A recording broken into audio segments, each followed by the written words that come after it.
Selamat pagi Bapak Ibu dan saudara-saudara yang dikasihi Tuhan. Shalom. Saudara, hari ini kita akan membahas satu tema masih di dalam rangkaian seri khotbah tentang disiplin rohani. Tema kita hari ini adalah menikmati Allah dalam waktu teduh, sebagaimana tadi Pak Antonio sudah sebutkan. Saudara, waktu teduh atau saat teduh itu pasti bukan sesuatu yang asing di dalam kehidupan sehari-hari kita sebagai orang percaya. Tetapi percayakah saudara, waktu saya dapat tema khotbah ini dan mempersiapkannya, saya merasa tidak mudah dan cukup kesulitan. Kenapa saudara? Karena terlalu banyak aspek tentang saat teduh yang bisa dan penting untuk dibahas. Mulai dari pentingnya saat teduh, manfaat saat teduh, cara bersaat teduh, sampai mengatasi gangguan-gangguan saat teduh. Saudara, ada banyak buku dan bahan yang sudah bagus-bagus sekali menjelaskan tentang hal ini, dan rasanya saya ingin cerita sama saudara semua. Tetapi karena ini merupakan sebuah khotbah, saudara-saudara, bukan seminar apalagi training, kemudian Tuhan memimpin saya untuk fokus saja pada satu kisah Alkitab yang mungkin kita semua sudah kenal. Tetapi saya harap hari ini kisah ini boleh bicara lagi kepada kita secara segar. Dan pesan Tuhan dari kisah ini juga bisa menggairahkan hati kita lagi untuk menikmati Dia di dalam waktu-waktu teduh kita. Saudara bisa tebak gak hari ini kita mau merenungkan kisah apa? Mari buka Lukas pasal 10 ayat 38 sampai 42. Injil Lukas, saudara-saudara, pasal yang ke-10 ayat 38 sampai 42. Saudara, kebetulan di dalam perikop yang pendek ini hanya ada 3 tokoh yang bersuara, yaitu narator, kemudian Marta, dan juga Tuhan Yesus. Nah, untuk membuat nuansa kisah ini lebih hidup, saya akan membacakan bagian narator. Silahkan ibu-ibu atau yang perempuan bacakan perkataan Marta, lalu bapak-bapak atau yang laki-laki bacakan bagian perkataan Yesus. Bisa ya saudara ya? Jadi kita mesti memperhatikan Alkitab kita secara seksama, lalu nanti membaca di bagian yang ditentukan. Injil Lukas pasal 10 ayat 38 sampai 42. Sudah ketemu saudara-saudara? Kita akan membacanya.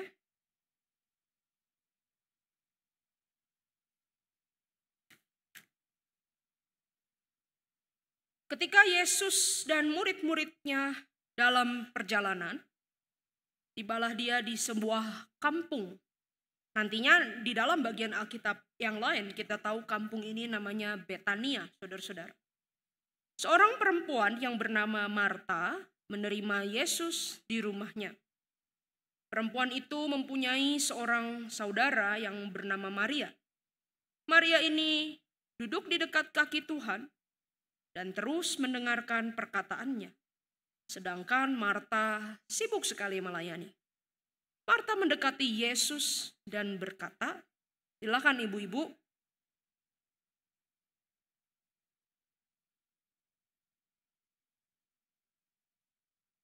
Namun Tuhan menjawabnya, silakan bapak-bapak.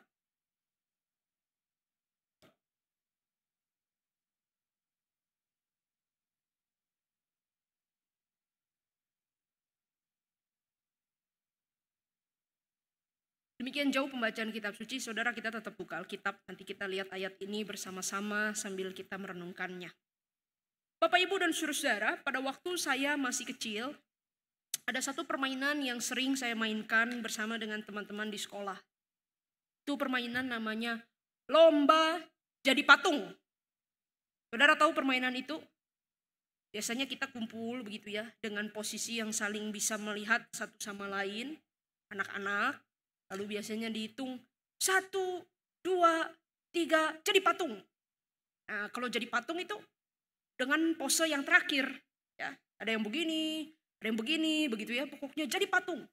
Gak boleh bergerak, gak boleh ngomong. Sampai lama-lamaan, yang paling lama kuat bertahan jadi patung, itu yang menang.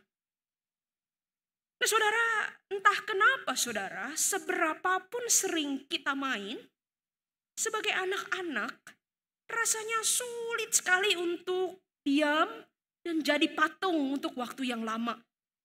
1, 2, 3, jadi patung. Tiba-tiba beberapa detik ada yang ketawa. Ya, satu orang, gak tahu apa yang lucu, ketawa. Nanti kalau satu udah ketawa, semua jadi ketawa gitu ya, keketawaan. Nah jadi kita jadi lupa siapa yang menang nih. Batal aja permainan begitu.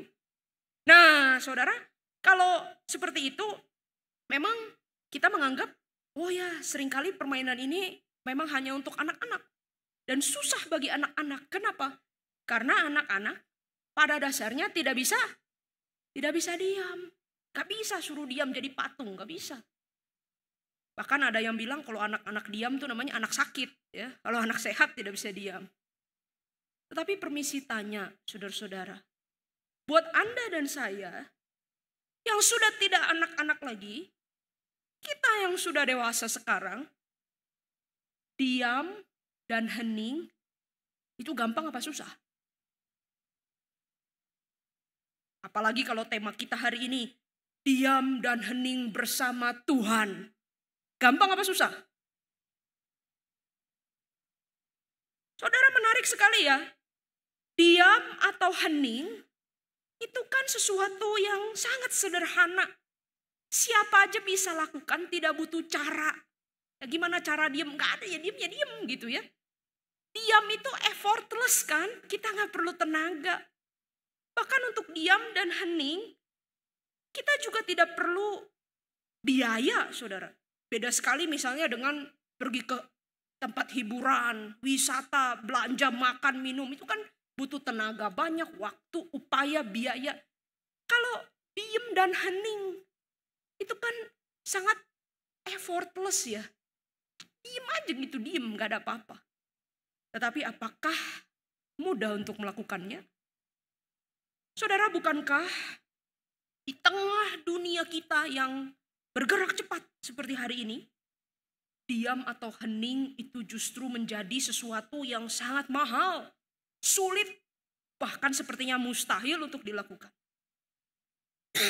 Krisis ekonomi makin menjepit, tuntutan pekerjaan makin tinggi, kebutuhan keluarga makin banyak. Mana bisa kita diem, hening, tenang begitu ya. Sepertinya orang-orang yang bisa santai, hare-hare begitu ya, diem, tenang, itu mah orang yang udah gak butuh uang lah kira-kira begitu ya. Kalau Anda mau hidup survive di tengah zaman yang sekarang sedang susah, itu yang diperlukan apa? Yang diperlukan bukankah kita itu kerja, serba bisa, serba banyak, serba cepat. Kadang-kadang satu pekerjaan gak cukup buat nafkain diri kita gitu ya, kebutuhan terlalu tinggi. Harus tambah lagi cari pekerjaan-pekerjaan yang lain. Apalagi saudara di tengah perkembangan dunia digital saat ini, YouTube, TikTok, Instagram, WA itu terus-menerus menyuguhkan kita banyak hal untuk harus dilihat. Bagaimana mungkin kita bisa diam dan hening? Saudara, kehidupan yang serba cepat, sibuk, dan seperti satu lomba. Dari tugas satu ke tugas yang lain, dari pencapaian satu kepada pencapaian yang lain. Dan juga ketidakmampuan kita untuk benar-benar berhenti, tenang, diam, rest, hening. Sadar atau tidak saudara, mungkin sudah membuat jiwa kita tergerus. Hati kita menjadi dangkal, kita gampang terluka, sensitif. Kita kacau berantakan. Kita tergilas oleh arus kesibukan, kelelahan. Tidak bisa lagi mengenali diri sendiri. Merasa jiwa itu kering. Bahkan akhirnya kita bisa saudara melakukan banyak aktivitas hanya seperti robot atau mesin. Ya jalanin aja. Tanpa ada gairah. Tanpa ada sukacita. Bahkan termasuk dalam pelayanan bukan? Saudara, mengapa demikian? Saudara, Alkitab mengatakan bahwa pada dasarnya Allah menciptakan saudara dan saya, manusia. Manusia diciptakan bukan untuk mengerjakan sesuatu saja. Bukan untuk menjadi mesin yang memproduksi sesuatu. Bukan untuk mencapai ini dan itu. Tetapi kalau kita baca kitab Kejadian di Taman Eden misalnya, tujuan Allah menciptakan kita pertama-tama adalah untuk bersama Dia, menikmati Dia, bersekutu dengan Dia, dekat dengan Tuhan. menciptakan kita untuk menyatu dengan Dia. Semakin lama semakin menikmati kasih, sukacita, karunia, dan segala kebaikan yang ada di dalam diri Allah sendiri. Saudara, hanya dengan begitu, hanya dengan bersatu dengan Tuhan dan menikmati Dia, maka kita bisa memuliakan Dia. Dan hidup kita ada di dalam kondisi yang sangat penuh memancarkan berkat-berkat Tuhan kepada sesama di dunia ini. Saudara, jiwa kita itu dirancang untuk mempunyai persekutuan dengan Allah. Terhubung dengan Allah, bahkan menyatu dengan Allah. Pertanyaan, saudara Anda dan saya, yang selama ini mungkin rutin beribadah, melayani, mengerjakan banyak hal, termasuk bekerja dan berkeluarga, hari-hari yang kita jalani untuk kemuliaan Tuhan. Kita bilang seperti itu ya. Apakah jiwa kita benar-benar terhubung, melekat, bahkan menyatu dengan Tuhan? Saudara, kelekatan jiwa dengan Tuhan itu tidak bisa tidak, harus dipupuk melalui waktu-waktu yang secara khusus kita sediakan untuk Tuhan. Kita hadir di hadapan Tuhan, menikmati kehadirannya, berdoa, merenungkan firman, bukan asal lewat tapi sampai meresap ke dalam jiwa, menaikkan pujian dan penyembahan. Betul-betul hadir bersama Tuhan. Kapan terakhir Anda dan saya menikmati waktu seperti itu? Saudara, pergumulan antara menikmati waktu bersama Tuhan atau tergilas dalam rutinitas hidup itu bukan baru pergumulan yang kita hadapi sekarang. Saudara, manusia di sepanjang sejarah, bahkan di zaman Alkitab pun sudah bergumul hal yang sama. Paling tidak hari ini kita melihat pergumulan itu juga dialami oleh Maria dan Marta bersaudara. Saudara, menarik sekali, Lukas, seorang dokter, mencatat kisah kunjungan Yesus ke rumah Maria dan Marta itu di dalam Injilnya. Sementara penulis Injil lain, Matius, Markus, Yohanes, tidak tulis. Saudara, Lukas memang punya gaya cerita yang unik. Lukas itu menceritakan hidup dan perjalanan Yesus dalam suasana perjalanan, traveling. Ya, kalau saudara baca Lukas dari pasal 7 sampai terakhir pasal 24, itu Yesus dan murid-murid pergi terus dari satu kota ke satu desa, ke kota yang lain, ke desa yang lain, dari Kapernaum ke Nain, ke tempat orang Samaria, sampai ke Betania. Tujuannya kemana? Tujuan akhir adalah Yesus akan pergi ke Yerusalem. Yerusalem tempat apa? Tempat Yesus akan diadili, dijatuhi hukuman mati. Saudara, di tengah-tengah traveling ini yang Lukas catat, Yesus itu dikisahkan banyak mampir di beberapa tempat. Berjumpa orang-orang tertentu, melakukan hal-hal penting, mujizat-mujizat ataupun pelayanan yang lain, menceritakan kisah-kisah penting dan melakukan percakapan-percakapan penting. Itu sebab saudara-saudara di ayat 38, kalau kita baca lagi perikop kita, Lukas katakan begini. Ketika Yesus dan murid-muridnya dalam perjalanan, tibalah dia di sebuah kampung. Kampungnya namanya Betania. Seorang perempuan bernama Marta menerima Yesus dan rombongan di rumahnya. Nah, saudara, sudah menjadi etika umum atau keharusan dalam budaya orang-orang Yahudi waktu itu untuk melakukan yang namanya hospitality. Apa itu hospitality? Jadi kalau ada tamu datang, kita harus buka rumah, sambut tamu yang singgah. Entah dia itu singgah sebentar minta air, atau minta makan, atau bahkan mau menginap, itu harus ditampung, saudara. Orang-orang Yahudi harus buka pintu rumah. Itu sebab makanya kalau saudara baca Lukas pasal 11 misalnya ya, perumpamaan Yesus tentang doa. Yesus ada cerita begini, masa sih kamu ada orang yang datang ke kamu malam-malam ketok-ketok, minta roti, lalu kamu gak punya roti, terus kamu gimana? Disuruhnya ngapain saudara? Minta ke tetangga ya. Cari ke tetangga itu kasih untuk tamu. Jadi bagaimanapun caranya kamu harus sediakan untuk tamu, harus sambut. Gak boleh tolak tamu. Kalau tolak tamu, tidak mau buka pintu untuk tamu, itu namanya orang aneh. Tidak sopan, tidak punya etika. Bikin malu keluarga dan masyarakat. Shameful. Jadi kalau ada tamu bertandang, harus dijamu, harus disambut. Maka saudara, ketika Marta dengar Tuhan Yesus dan rombongan mau lewat ke kampungnya sebentar lagi. Saudara, dia sudah siap-siap mau terima rombongan Tuhan Yesus dan para murid. Saya bayangkan saudara-saudara, mungkin sejak pagi-pagi buta Marta itu sudah ngitung. Berapa orang ya rombongan Tuhan Yesus? Yesus 1, murid 12, 13. Kita keluarga 3, Maria, Marta, Lazarus 16. Tetangga-tetangga masa sebelah gak ikut ya? Oke lah 25. Tapi kan mereka kan laki-laki semua, perjalanan jauh, makan pasti banyak. Kalau 25 masa kurang. Bikinlah 40. Nanti kalau orang datang siapa gitu bisa ikut. Kalau gitu makan 40 ya. 40 masak apa ya? Makan apa? Lalu Marta tuh kepikir, saya tahu. Botram aja. Liwetan. Nah, seperti kemarin di Pemuda. Gampang liwetan untuk 40 orang. Minta tolong aja. Ibu Kesia masak nasi liwet. Ibu Hani buat bala-bala. Pak Ivan tolong ulek sambal. Pak Henry bakar ikan. Nah, Karmia buat kopi. Butina masak ayam. Ibu Sufei jadi sponsor. Amin. Tapi itu mah di Hosana bisa terjadi. Kalau di Betania gak ada siapa-siapa. Cuman ada siapa? Maria dan Marta bersaudara duaan. Wah, saudara, maka Marta sejak pagi sudah kelimpungan. Dia mau sambut rombongan Tuhan Yesus. Rumah harus dibereskan. Sapu, pel, barang-barang tolong pinggirkan dulu supaya tempat agak luas.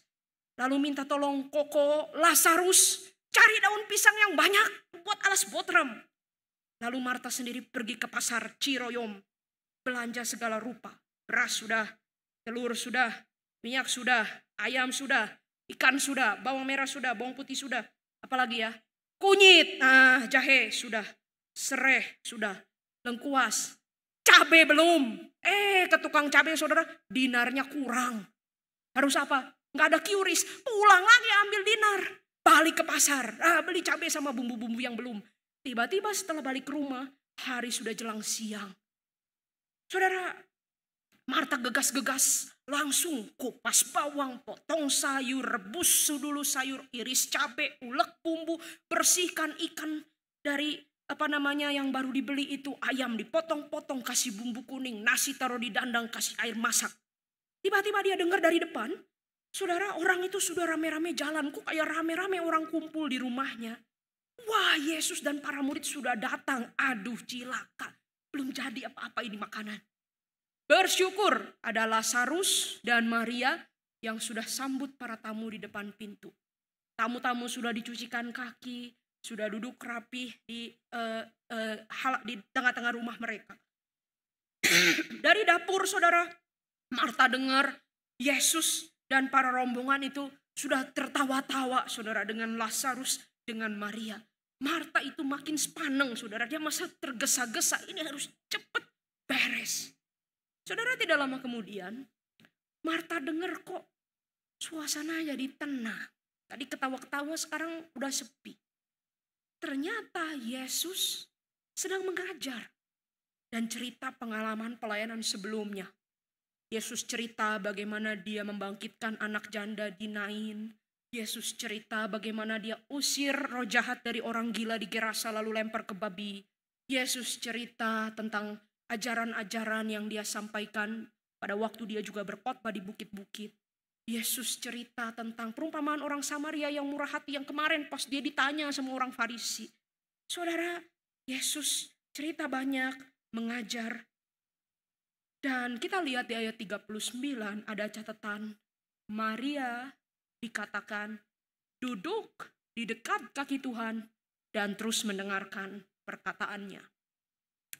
Saudara, kata-kata duduk di dekat kaki Tuhan, ini bukan semata-mata artinya duduk secara fisik dekat mata kaki Tuhan Yesus, bukan. Tetapi saudara, kata-kata duduk di dekat kaki Tuhan ini artinya Marta ikut duduk, ikut gabung, ikut berbincang, ikut kumpul di antara Yesus dan para murid. Yang notabene adalah laki-laki semua, saudara. Saudara, di tengah-tengah tamu-tamu lelaki, Maria itu ikut mendengarkan Tuhan Yesus dan ikut terlibat obrolan. Saudara, di dalam bagian Alkitab yang lain, misalnya Kisah Para Rasul, itu kata duduk di dekat kaki yang dikenakan pada seorang rabi, duduk di dekat kaki seorang rabi, itu artinya adalah menjadi murid orang itu. Contohnya Paulus, dia dibilang duduk di dekat kaki Rabi Gamaliel. Maksudnya apa? Jadi muridnya Gamaliel. Duduk di dekat kaki seorang rabi artinya dia ingin meniru dan satu saat juga dia pengen jadi sama seperti rabi itu. Saudara, jadi sebenarnya Marta rada gelisah melihat pemandangan ini. Melihat Maria duduk di dekat kaki Yesus. Kenapa? Karena saudara, bagi kebudayaan Yahudi waktu itu, para perempuan itu tidak boleh duduk bersama dengan laki-laki di ruang publik. Kebanyakan orang-orang Yahudi tahu hal ini. Kebudayaan Yahudi punya aturan pemisahan yang sangat jelas antara perempuan dan laki. Saudara, kalau ke bait Allah aja, saudara tahu kan yang boleh masuk bait Allah itu siapa? Laki-laki Yahudi. Perempuan dan anak-anak di mana tempatnya? Di pelataran, di luar. Makanya waktu pelataran itu dipakai buat orang-orang jualan, Yesus marah sekali. Kamu menghalangi para perempuan dan anak-anak untuk datang ke rumah Tuhan. Tapi saudara mengerti di sini bahwa orang-orang Yahudi sangat memisahkan laki-laki dan perempuan. Laki-laki dan perempuan hanya boleh ketemu sama-sama di meja makan di rumah kalau mereka keluarga, papa dengan anak, abang dengan adik. Atau bersama-sama kalau mereka suami istri. Saudara, tidak pantas untuk seorang perempuan itu gabung dengan laki-laki di dalam perkumpulan sosial. Kalau ada tamu di dalam rumah, yang ikut ya tuan rumah laki-laki, bapaknya, menantu laki-laki, anak laki-laki. Perempuan harus di mana? Di dapur. Siapkan makanan, siapkan pelayanan untuk tamu. Perempuan yang sengaja menggabungkan diri di antara para lelaki itu bisa dipandang kurang pantas, saudara, tidak baik. Maka Marta di dapur gelisah sekali lihat Maria duduk di situ, ikut pembicaraan dengan tamu-tamu pria. Saudara, tetapi Marta juga bingung gimana cara menghentikan Maria, gimana cara panggil Maria ke belakang. Bagaimana cara menegur Maria. Kelihatannya Maria itu sangat menikmati ada di situ. Mendengarkan Tuhan Yesus, matanya gak kedip, pandangannya gak beralih, saudara. Saudara, tapi Marta dari dapur dia lihat, oh kok orang-orang di situ di depan ruang tamu belum ada minum. Gawat ini, tamu udah ngobrol dari tadi belum ada minum. Lalu dia cepet-cepet gegas ke dapur, saudara, isi kendi beberapa, bawa ke depan, taruh air. Setelah isi kendi dia harus bawa gelas. Saudara, 2 tangan paling-paling bisa bawa gelas 4. Di depan orang ada belasan. Jadi dia masuk ke dapur ambil gelas, taruh lagi ke ruang tamu. Masuk ke dapur ambil gelas, bawa lagi ke depan. Masuk lagi ke dapur. Begitu dia ambil gelas untuk kesekian kali, tiba-tiba kecium bau gosong. Ya ampun, itu nasi yang tadi didandang belum diaduk, kering, gosong. Saudara, dia jadi lelah sekali. Dan pada saat itu, saudara, dia lihat apalagi Maria, matanya tidak berkedip, tertuju pada Yesus, duduk di tengah-tengah para pria itu. Lalu kemudian Marta memberanikan diri datang ke ruang depan, menghampiri Yesus dan berkata begini, Tuhan, tidakkah engkau peduli bahwa saudaraku membiarkan aku melayani seorang diri, suruhlah dia membantu saya. Nah, saudara, yang menarik adalah respons Yesus. Di ayat 41 dan 42, Yesus bilang apa, saudara? Marta, Marta, kamu khawatir, kamu menyusahkan diri dengan banyak perkara. Tetapi hanya satu saja yang perlu. Maria telah memilih bagian yang terbaik yang tidak akan diambil daripada dia. Nah, pertanyaan ya, menurut saudara, apa artinya jawaban Tuhan Yesus ini? Marta menyusahkan diri dengan banyak perkara, Maria memilih bagian yang terbaik yang tidak akan diambil daripadanya. Apa maksudnya? Saudara, kunci untuk memahami pesan teks ini ada pada kata-kata Yesus itu. Nah, banyak orang menafsirkan teks ini dengan mengatakan begini. Tindakan sibuk-sibuk melayani, mengerjakan hal-hal praktis seperti Marta via aktiva, itu salah, kurang baik, tidak boleh. Yang boleh apa? Yang baik apa?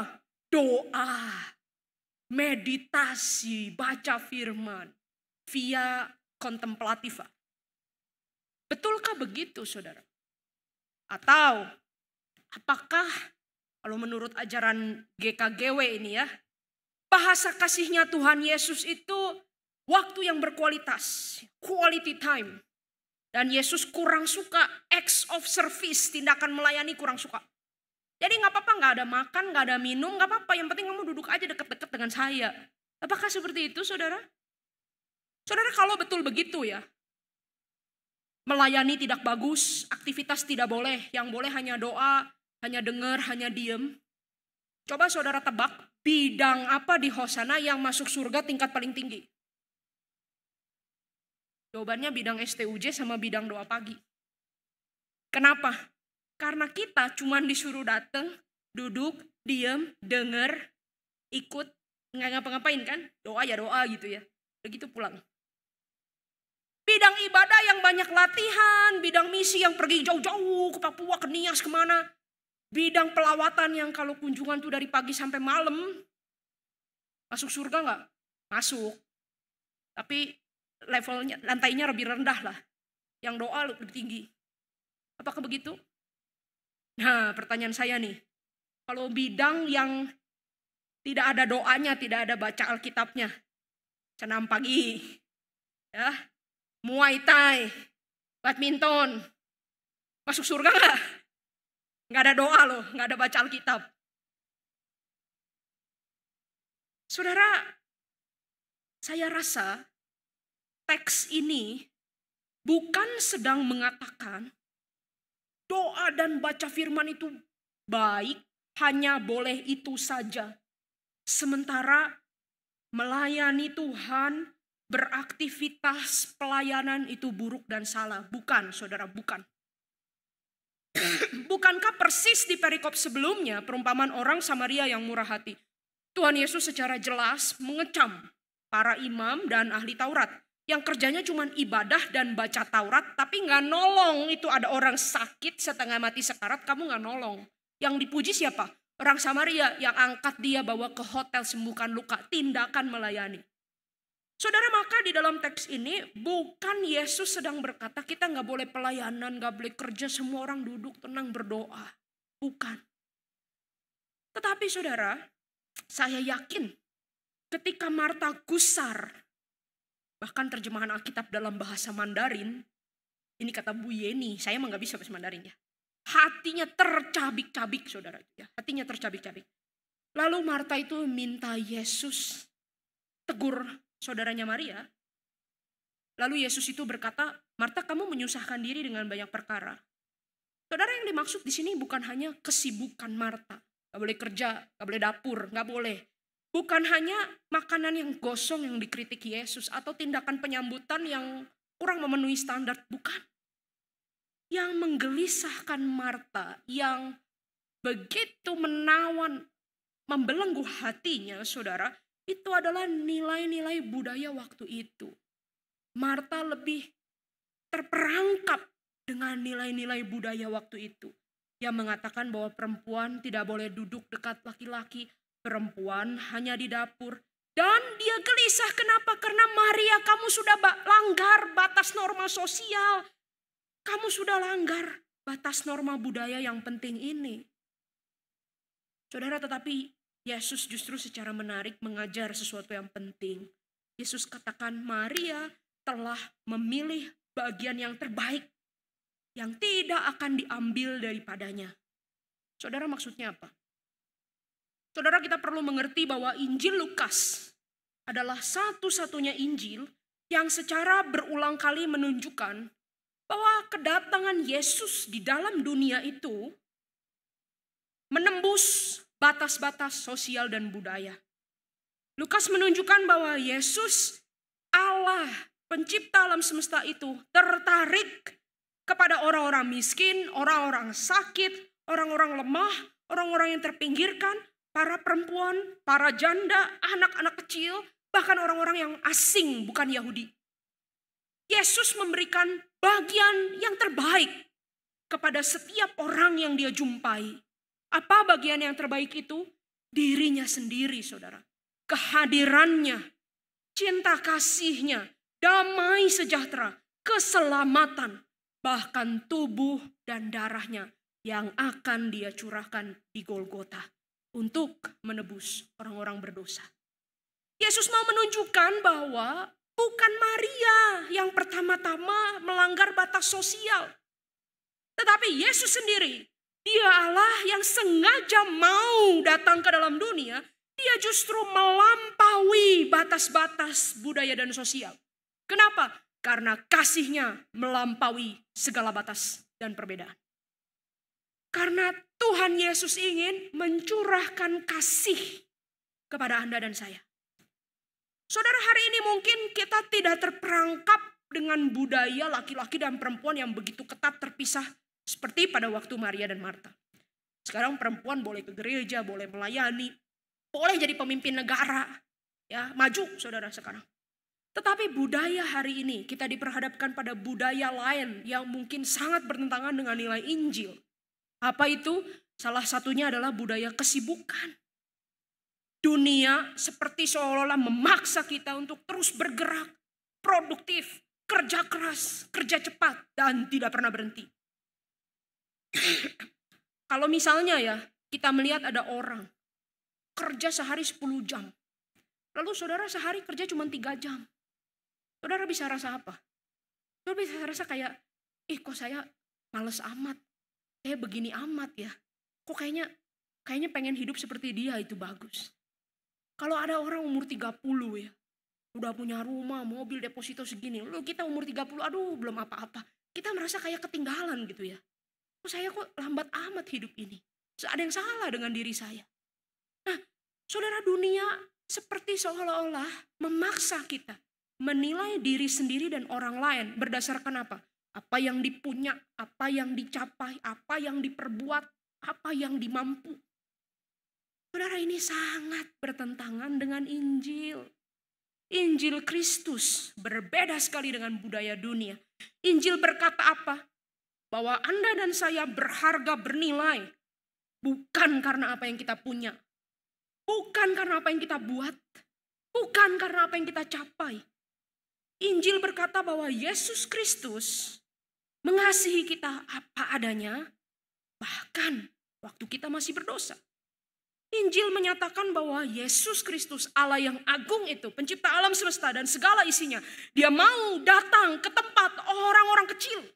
Ke rumah para perempuan di Betania, ke dalam dunia yang kotor dan berdosa ini, bahkan ke dalam hati dan hidup saudara dan saya. Kenapa?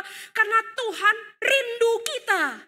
Tuhan cinta kita dan dia menginginkan bertemu dengan kita. Dia ingin dekat dengan kita. Masing-masing kita adalah biji matanya. Kesayangannya. Kita dicipta untuk kesenangannya.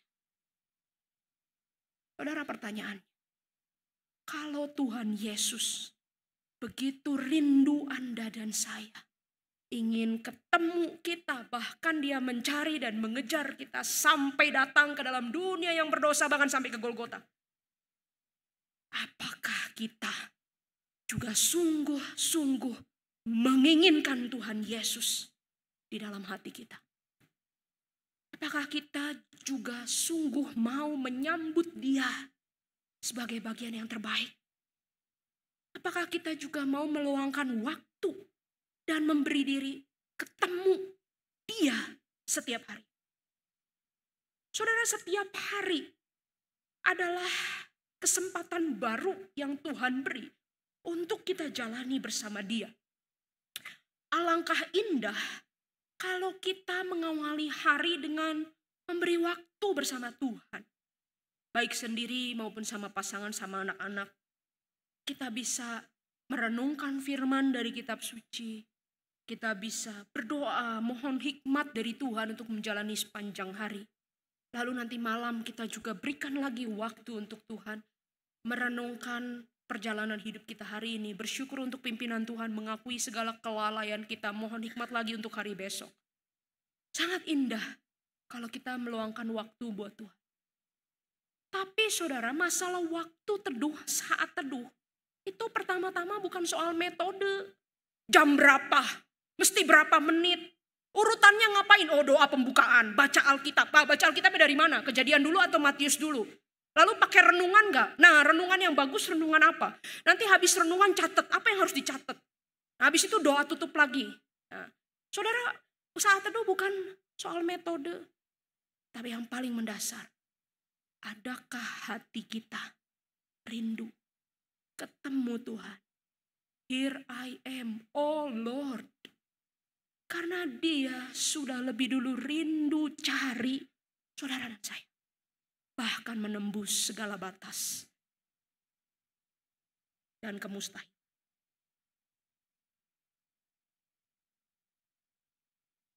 Saudara, sangat indah kalau kita bisa memberikan waktu untuk Allah. Bukan hanya sebagai sebuah kewajiban.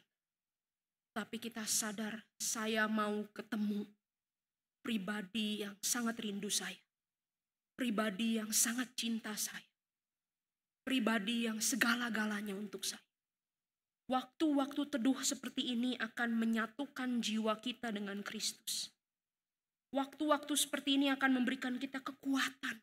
Membentuk kita makin lama makin mirip Kristus. Bahkan memulihkan jiwa kita yang kelelahan dan terluka. Saudara, ngomong sungguh mati gampang. Melakukan susah, saudara. Jujur, dalam hidup saya sebagai hamba Tuhan, susah untuk bisa punya waktu teduh setiap hari dengan Tuhan. Susah.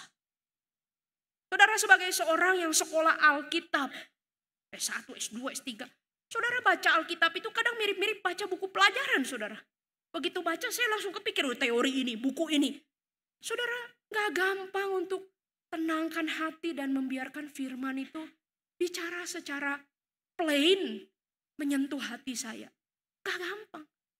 Kadang-kadang saudara, pekerjaan sebagai hamba Tuhan rasanya begitu banyak.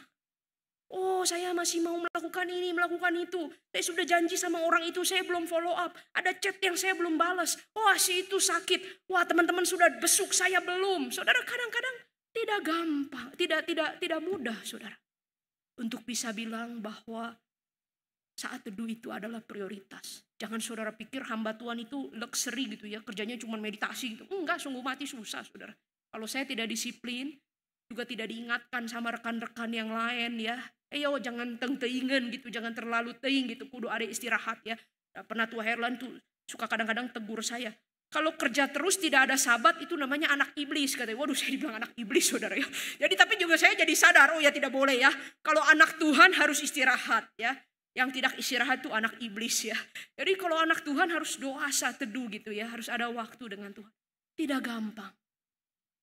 Tetapi kalau kita sadar, Yesus begitu rindu, cari aku, orang berdosa ini.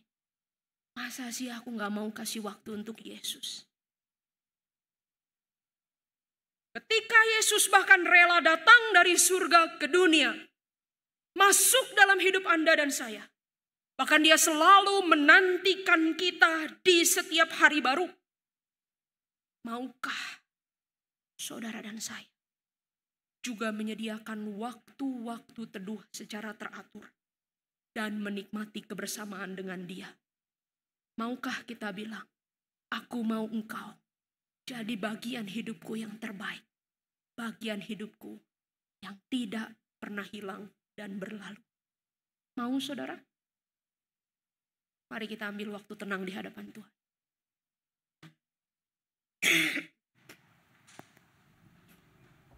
Saya tidak tahu bagaimana keadaan jiwa saudara hari ini. Saudara mungkin giat bekerja, berusaha menyiapkan yang terbaik untuk keluarga, bahkan rajin dan aktif melayani Tuhan. Tetapi apakah jiwa saudara masih segar dalam persekutuan dengan Tuhan? Hari ini Tuhan mengundang kita datang kepadanya, menikmati Dia sebagai bagian yang terbaik. Kalau Dia rindu kepada kita, Dia mau bertemu dengan kita, bagaimana respons kita? Silahkan setiap orang berdoa, minta Tuhan berikan kita gairah rohani, kehausan, kelaparan, kerinduan, kecintaan, kesukaan untuk dekat-dekat dengan Tuhan, bertumbuh di dalam doa dan firman, punya persekutuan pribadi yang hidup dengan Tuhan.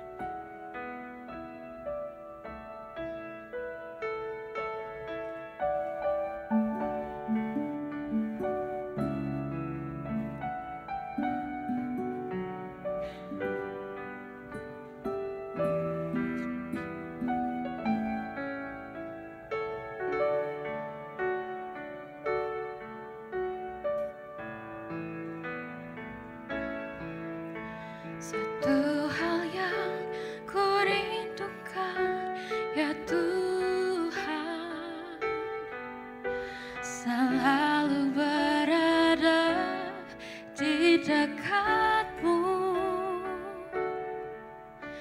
dengan segenap hati, dengan segenap jiwa, ku menanti di hadirat-Mu. Satu hal yang ku rindukan, ya Tuhan, selalu berada di dekat-Mu dengan segenap hati, dengan segenap jiwa, ku menanti di hadirat-Mu. Lebih dalam lagi ku rindu Kau Tuhan, lebih dari segala yang ada. Lebih dalam lagi ku cinta Kau Yesus, ku mengasihi-Mu.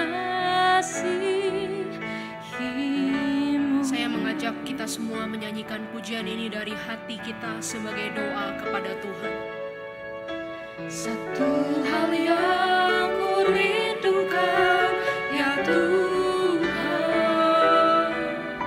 selalu berada di dekat-Mu dengan segenap hati, dengan segenap jiwa, ku menanti di hadirat-Mu. Satu hal yang ku rindukan, satu hal yang ku rindukan, ya Tuhan, selalu berada di dekat-Mu dengan segenap hati, dengan segenap jiwa, ku menanti di hadirat-Mu. mari kita bangkit berdiri. Lebih dalam lagi ku rindu Kau Tuhan, lebih dari segala yang ada. Lebih dalam lagi ku cinta Kau Yesus, ku mengasihi.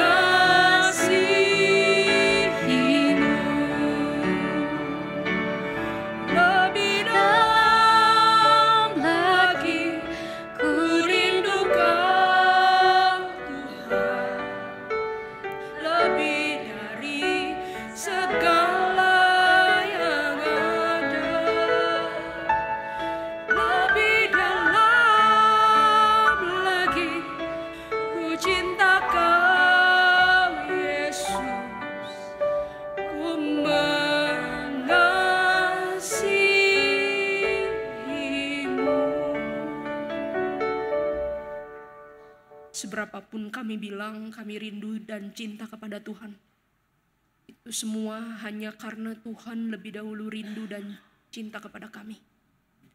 Tuhan, kami sungguh mohon Roh Kudus boleh bekerja di dalam hati kami, mengingatkan kami terus bahwa Tuhan Yesus begitu rindu dan cinta kami, sehingga kami juga belajar merindukan Tuhan, mencintai Tuhan lebih dari segala sesuatu. Kami rindu menjadi jemaat yang dekat dengan Tuhan lebih dari segalanya.